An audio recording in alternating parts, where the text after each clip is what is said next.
जय हिंद साथियों, good evening, Radhe Radhe. कैसे हैं आप सब लोग? उम्मीद है कि बहुत अच्छे होंगे। जैसा कि आपको पता है भी, क्लास आपकी शुरू हो चुकी है। तो इस सेशन में हम लोग बात करेंगे कुछ इंपॉर्टेंट क्वेश्चंस की। और यहाँ पे जैसे आप देख पा रहे हो, यदि आप में से भी किसी ने अभी तक यानी तैयारी तो शुरू कर दी है और बैच आपने नहीं लिया है, तो देर किस बात की, आज ही जुड़िए हमारे महावीर बैच 2.0 से। जी हाँ, महावीर बैच 2.0 से।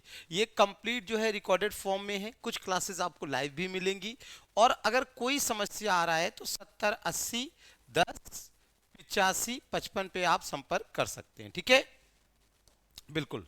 अब यहाँ पे अगर हम बात करें सेशन के, तो यहाँ पे आज का जो सेट नंबर है वो आप देख पा रहे हो, जैसे कि सेट नंबर 7 है। तो अब ये क्या कह रहा है, जरा ध्यान दीजिए।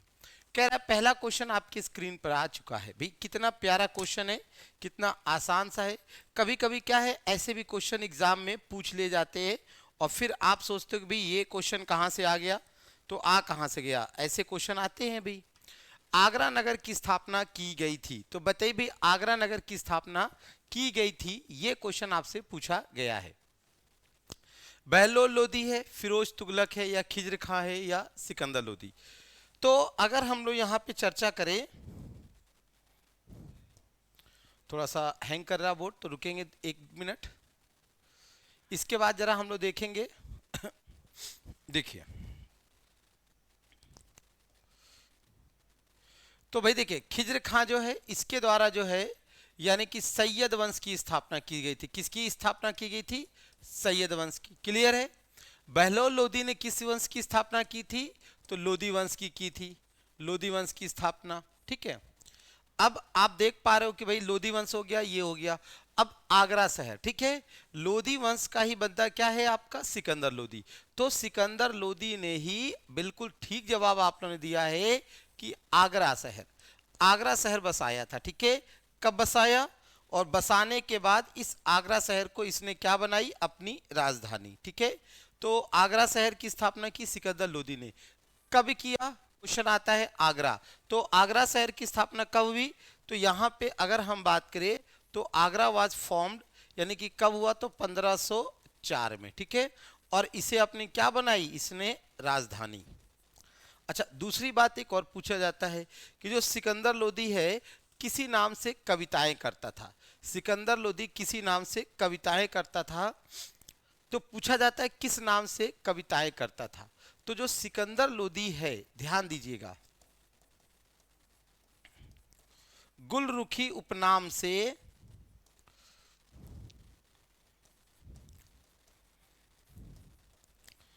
गुलरुखी उपनाम से क्या करता था? कविताएं करता था। अच्छा, दूसरा एक ये भी प्रश्न पूछा जाता है एग्जाम में कि जैसे सिकंदर लोदी ने एक पैमाना इंट्रोड्यूस किया था, उस पैमाने का नाम पूछा जाता है। तो ध्यान दीजिए, सिकंदर लोदी ने गज ए सिकंदरी,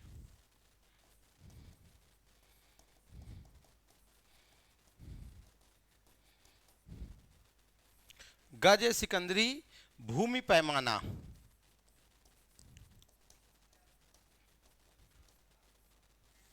ठीक है, तो गजे सिकंदरी जो है भूमि पैमाना इसने इंट्रोड्यूस किया था। ठीक है, अब पहले क्वेश्चन के बाद आते हैं अगले क्वेश्चन पे। क्वेश्चन नंबर सेकंड कह रहा है जनगणना 2011 के अनुसार किस संघ शासित प्रदेश के जनसंख्या वृद्धि दर सबसे अधिक थी? तो भाई सबसे अधिक थी, ये क्वेश्चन आपसे पूछा जा रहा है। तो दमन एंड दीप है, पुदुचेरी है, दादरा एवं नगर हवेली है, या दिल्ली है। तो यहां अगर हम देखें तो सभी क्या है? केंद्र शासित प्रदेश है, यानी संघ शासित। तो एक प्रश्न बनता है कि यूटीज यानी कि हाउ मेनी यूटीज। तो जरा जल्दी से बताइए भाई, हाउ मेनी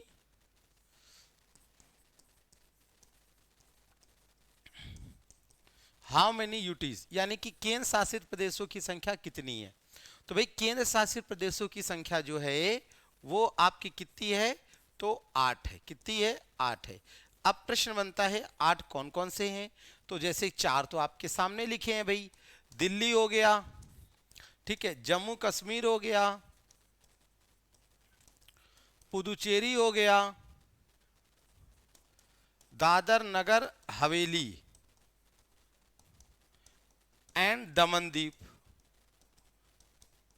ठीक, फिर लद्दाख हो गया, फिर लक्षद्वीप हो गया, फिर और कौन बचा भाई, 3 3 6, चंडीगढ़ हो गया, और एक और कौन बचा, अंडमान निकोबार हो गया।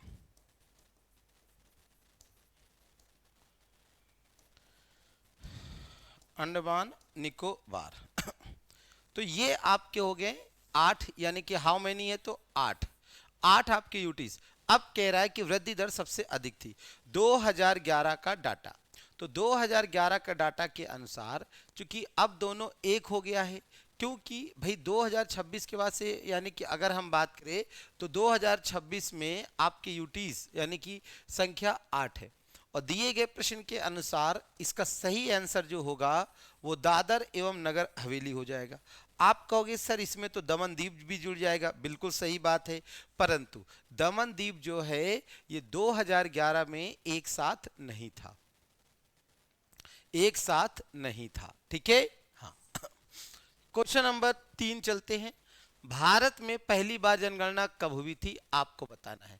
When was the first census conducted in India? Bharat में पहली बार जनगणना कब हुई थी? 1861 में, 1872 में, 1881 में, 1882 में, कब हुई थी? देखिए अगर हम बात करें जनगणना, तो जो जनगणना है ये आपका कितनी बार, तो जनगणना जो है एक है नियमित और एक है बेटा अनियमित। अगर हम बात करें 1872 में तो अनियमित जनगणना प्रारंभ होती है, कौन सी, अनियमित। अब ये अनियमित जनगणना प्रारंभ होती है तो प्रश्न बनता है इस समय किसके काल में, तो लॉर्ड मेयो के काल में। जबकि 1881 में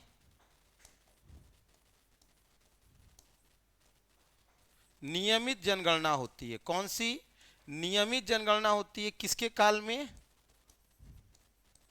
लॉर्ड रिपन।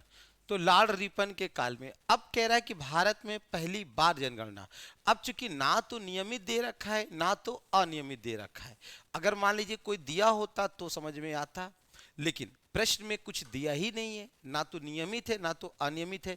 चूंकि प्रश्न में कुछ नहीं दे रखा है, इस हिसाब से हम लोग जो जाएंगे वो ऑप्शन नंबर बी के साथ जाएंगे, ठीक है।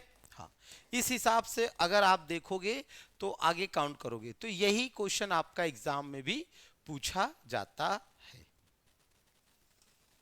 समझ में आ गया, इसी हिसाब से हम लोग को जाना है। क्वेश्चन नंबर 3 के बाद आते हैं 4।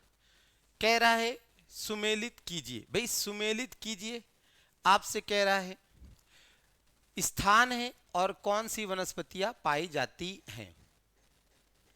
तो पश्चिमी घाट है, हिमालयी प्रदेश है, हरियाणा और पंजाब है, छोटा नागपुर पठार है। तो चौथे क्वेश्चन के बारे में देखा जाए तो देखो, जो आपका हरित वन है या जो भी अगर हम बात करें तो यहां पे देखो, अगर हिमालयी प्रदेश है, हिमालयी प्रदेश है तो हिमालय प्रदेश में हिमालयी आर्द्रवन पाए जाएंगे। भाई हिमालय होगा तो हिमालय में हिमालयी वाले तो पाए जाएंगे। तो बी का 3 कहां दिख रहा है भाई, यहां दिख रहा है और यहां दिख रहा है, तो ये दोनों तो कट गए, ठीक। अब क्या है कि जो पश्चिमी घाट है, तो पश्चिमी घाट जो होता है वो कौन सा है, तो ये वाला जो हिस्सा है ये, तो ये आपका पश्चिमी घाट है। तो इस पे कौन से पाए जाते हैं, आपका उष्णकटिबंधीय, यानी उष्णकटिबंधीय सदाहरित वन, ये पाए जाते हैं ना सदाहरित वन, तो उष्णकटिबंधीय। तो ए का हो जाएगा 2, यानी ये भी कट जाएगा, इसका मतलब सही ऑप्शन हो जाएगा ए। बोलो समझ में आया।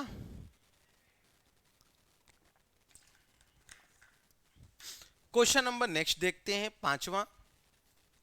बीओडी का उपयोग मानक पैमाने हेतु होता है। बीओडी का उपयोग किस लिए होता है ये आपको बताना है। देखो बायोलॉजिकल बीओडी होता क्या है, पहले तो हम लोग इसे समझना होगा। बीओडी का मतलब होता है बायोलॉजिकल ऑक्सीजन डिमांड, यानी कि घुलित, यानी जल में घुलित ऑक्सीजन की मात्रा। सरल भाषा में हम देखेंगे, जल में घुलित O2 की मात्रा यानी ऑक्सीजन की मात्रा इसे बोलते हैं। अब आप यहाँ पे जरा देखिए क्या होता है, कभी कभी आपने ध्यान दिया होगा कि जैसे कोई भी नदी है, नाला है, कुछ भी है, तो कभी कभी वहाँ पे मछलियाँ हैं या कुछ भी, तो बेचारी मर जाती हैं, है ना। ऐसा भी आपने देखा होगा। तो आखिर क्यों मर जाती हैं, क्या रीज़न होता है जिस कारण वहाँ पे फिश वगैरह सब मतलब डेड हो जाती हैं, तो किस कारण हो जाती हैं ये आपको पूछा जा रहा है, ठीक है। तो जानवरों में ऑक्सीजन स्तर के कारण या किसी जल में सिस्टम में ऑक्सीजन स्तर, तो यहाँ पे याद रखिए किसी जल निकाय सिस्टम कॉलम निकाय में ऑक्सीजन स्तर को, यानी कि किसी जल निकाय में ऑक्सीजन की मात्रा को मापने के लिए बीओडी का प्रयोग किया जाता है। यदि बीओडी की मात्रा कम है तो इसका मतलब हो जाएगा कि वह जल प्रदूषित है। क्या हो जाएगा, इफ बीओडी कम, बीओडी क्या है की मात्रा कम है, बीओडी की मात्रा कम, तो जल क्या हो जाएगा, प्रदूषित, जल प्रदूषित, याद रखिएगा, ठीक है। हाँ सॉरी, बीओडी की मात्रा जो है हाँ कम, तो जल क्या है आपका प्रदूषित हो जाएगा, और बीओडी की मात्रा अधिक है तो इसका मतलब जल ठीक है। क्वेश्चन नंबर 6 कह रहा है विश्व का सर्वाधिक व्यस्त समुद्री मार्ग कौन सा है। आपको बताना है समुद्री जो जल मार्ग कौन सा है। स्वेज नहर है, उत्तरी अटलांटिक मार्ग है, प्रशांत महासागरीय मार्ग है, केप ऑफ गुड होप मार्ग है, ठीक है। कौन सा मार्ग है जो कि सबसे व्यस्त है।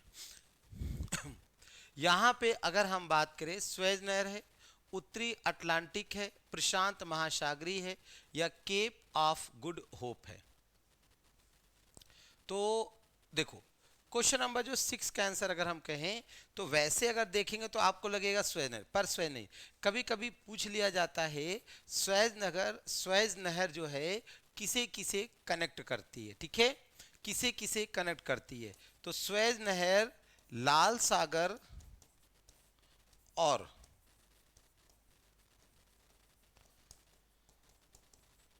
भूमध्य सागर को कनेक्ट करती है। पर यहाँ पे जो आपका अमेरिका है, अमेरिका के बगल वाला, यानी कि इस तरीके से अगर हम बात करते हैं, ठीक है, ये तो ये यहाँ पे पनामा है और यहाँ पे जो ये है यूरोप, ठीक।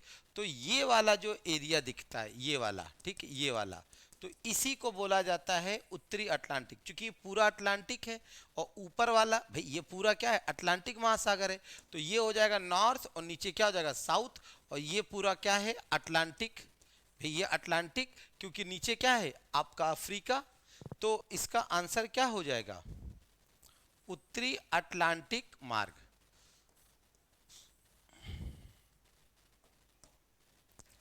तो आंसर क्या हो जाएगा, उत्तरी अटलांटिक मार्ग। तो ये आपको देखना है उत्तरी अटलांटिक मार्ग, क्लियर है। चलो भाई क्वेश्चन नंबर 6 के बाद आते हैं 7। क्या कह रहा है, लोक सेवाओं की परीक्षा इंग्लैंड तथा भारत में एक साथ करने की संस्तुति निम्न में से किसके द्वारा दी गई, ये आपको बताना है। कौन सा वो आयोग था जिसने ये कहा कि भारत तथा इंग्लैंड में जो आपका पेपर है यूपीएससी का, इसको एक साथ कराया जाए, यानी कि जो सिविल सर्विसेज एग्जाम को। एचिशन आयोग है, हाउस आयोग है, मॉन्टेग्यू चेम्सफोर्ड है, या लॉर्ड कॉर्नवालिस।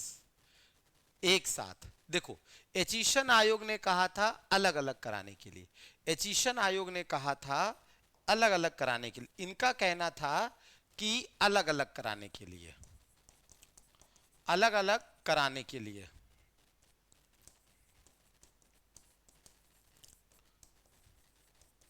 लेकिन क्वेश्चन में क्या कहा गया है, क्वेश्चन में कहा गया है एक साथ, प्रश्न आपका क्या है, एक साथ।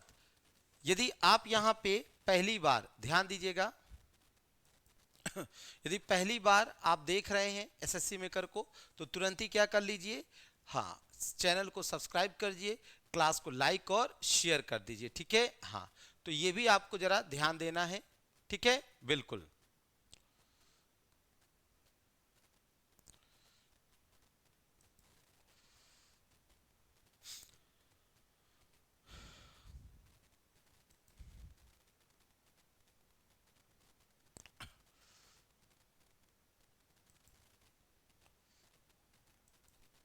चलिए, तो यहां पे जरा ध्यान दीजिए, यहां पे आपका हो जाएगा क्या, तो यहां पे हो जाएगा मॉन्टेग्यू चेम्सफोर्ड रिपोर्ट के द्वारा, ठीक है।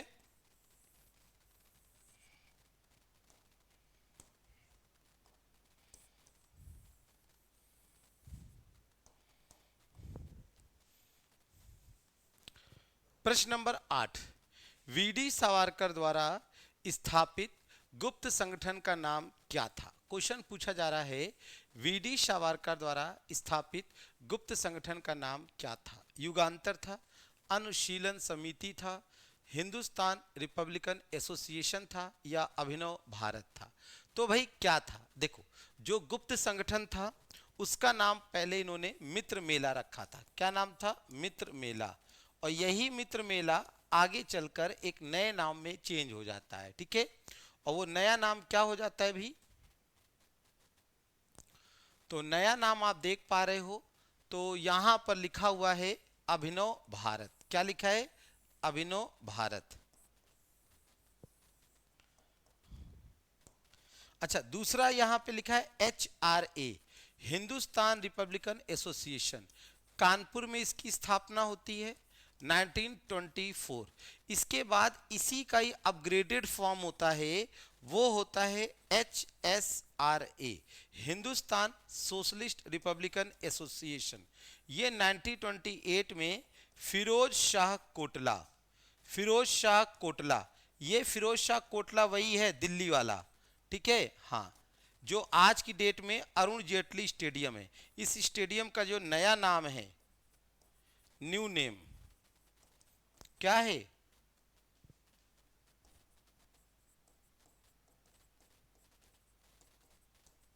अरुण जेटली स्टेडियम।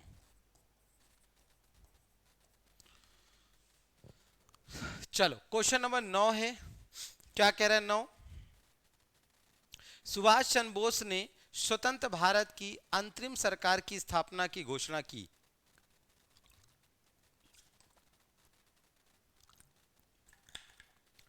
कब की, 1943, 21 अक्टूबर, 22 अक्टूबर, 23 अक्टूबर, 24 अक्टूबर। अब ये क्वेश्चन बड़ा ही कठिन है, क्यों, क्योंकि सिंगापुर में की थी। और सबसे खास बात क्या है कि देखो 1943 आपका सब में है, और चूंकि डेट है तो बड़ा ही कंफ्यूजन वाला क्वेश्चन है। ऐसे क्वेश्चन क्या होते हैं, अक्सर गलत हो जाते हैं, ठीक है। फिर भी पढ़ते हैं, तो इस क्वेश्चन का आंसर हो जाएगा 21 अक्टूबर, ठीक है। अच्छा, दूसरा एक क्वेश्चन होता है जैसे सुभाष चंद्र बोस को, तो सुभाष चंद्र बोस जी का जन्म यानी कि हैप्पी बर्थडे, जन्म दिवस कब होता है, इनके बर्थडे को यानी कि कब होता है, 23 जनवरी, 23 जनवरी, 23 जनवरी को हम लोग क्या मनाते हैं,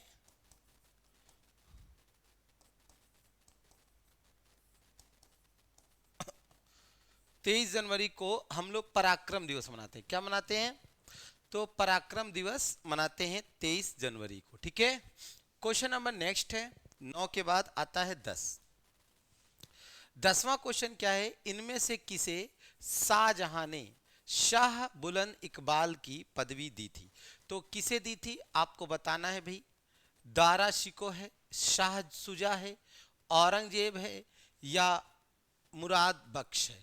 तो शाहजहां, शाहजहां के सारे हैं पुत्र, ठीक है, 4 उसके थे लड़के, दारा, औरंगजेब, मुराद, सुजा, है ना। तो ये सब औरंगजेब के ही मौल, सॉरी, शाहजहां के ही है। तो किसे दिया था भाई, शाह बुलंद। और जो है इसे लघु अकबर भी कहा गया है। क्या कहा गया, लघु अकबर भी कहा जाता है, सोचो। तो लघु अकबर किसे कहा गया है, लघु अकबर, ठीक है।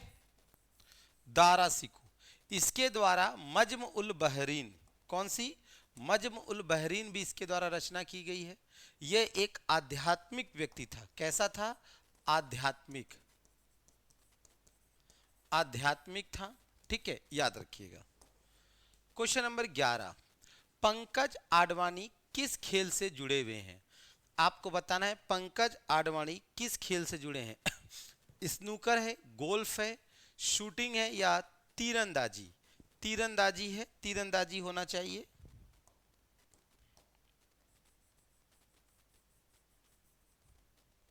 जिसको आर्चरी बोलते हैं, तीरंदाजी, ठीक। जीरंदाजी हो गया है, कोई बात नहीं, हो जाता है। तो याद रखिए जो पंकज आडवाणी जो है ना, ये स्नूकर खेलते हैं इस तरीके से, ठीक है।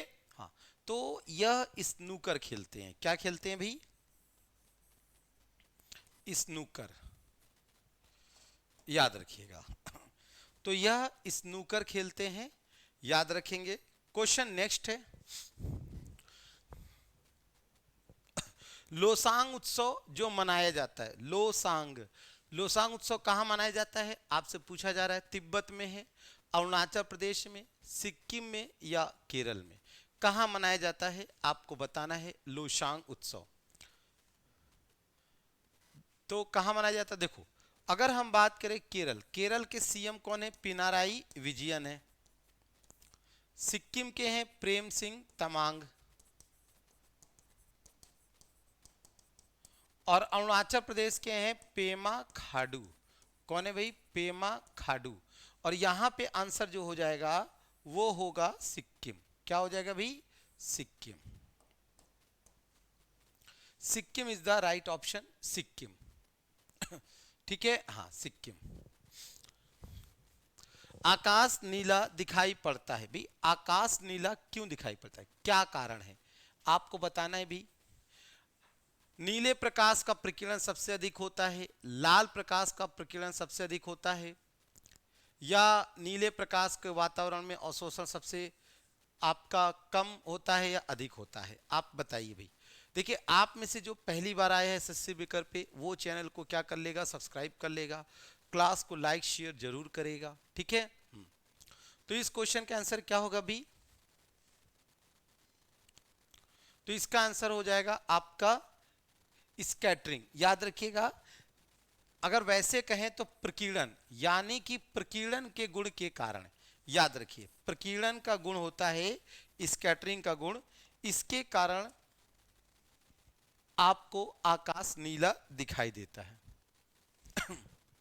भारी जल है, भारी जल क्या है, देखो भारी जल क्या होता है, D2O होता है, ठीक। हाँ, भारी जल को हम लोग क्या बोलते हैं, D2O बोलते हैं, ध्यान दीजिए भारी जल को D2O बोलते हैं। अब भारी जल क्या होता है, आपका न्यूक्लियर रिएक्टर में भी काम आता है। न्यूक्लियर रिएक्टर यानी कि जो परमाणु भट्टी है, उसमें अभिक्रियाओं की गति को कंट्रोल करने के काम आता है, कौन, भारी जल। तो ये आता है रिटार्डर, क्या है, एक प्रकार का भारी जल जो है वो रिटार्डर है, क्या है, रिटार्डर है। क्वेश्चन नंबर 14 के बाद 15 अंतिम है, क्या कह रहे भाई, निम्नोक्त में से किसमें उच्चतम न्यायालय के न्यायाधीश तथा लोकसभा अध्यक्ष के पदों पर सुशोभित हुआ है, कौन है जो कि आपके लोकसभा अध्यक्ष के पद पर भी हुआ है और उस पे भी, तो बताइए भाई, हिदायतुल्ला है, उच्चतम न्यायालय और लोकसभा अध्यक्ष पद को भी किया है, तो वो कौन है, एम हिदायतुल्ला है, KS हेगड़े हैं, ठीक है। देखो जो एम हिदायतुल्ला के बारे में यदि हम बात करें,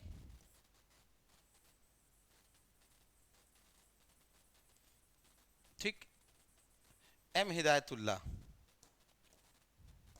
तो एम हिदायतुल्ला क्या है, ये तो आपके CJI भी बने प्लस राष्ट्रपति, यानी ये CJI और राष्ट्रपति बने, पर यहां पे कह रहा है आपसे लोकसभा अध्यक्ष बने हैं और उच्चतम न्यायालय के न्यायाधीश, ये है। तो ये कौन है भाई, तो ये आपके हिदायतुल्ला नहीं है, आप लोगों ने गलत सोचा, इनका आंसर हो जाएगा KS हेगड़े, ठीक है। चलो तो इस क्वेश्चन का जवाब आप लोग कमेंट बॉक्स में दीजिएगा। आई होप आप लोग को समझ में आया। तो कैसा रहा सेशन कमेंट करके बताइएगा। अभी तक आपने अगर ये बैच नहीं लिया है तो आज इस बैच को परचेज कर लीजिए, महावीर बैच 2.2। ठीक है, हाँ याद रखिएगा ऑफर है 299 में चल रहा है। इसके साथ ही आप हमारे बैच के साथ जुड़ सकते हैं जिसका नाम है संकल्प बैच। यदि आप तैयारी कर रहे हैं सीपीओ, सीएचएसएल या सीजीएल की, और यदि कोई समस्या हो जैसे मैथ्स और रीजनिंग में, तो रोज रात 8 बजे आप जुड़िए, ठीक है, अजय सर के साथ।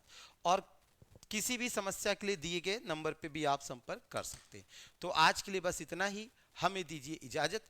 जय हिंद, जय भारत।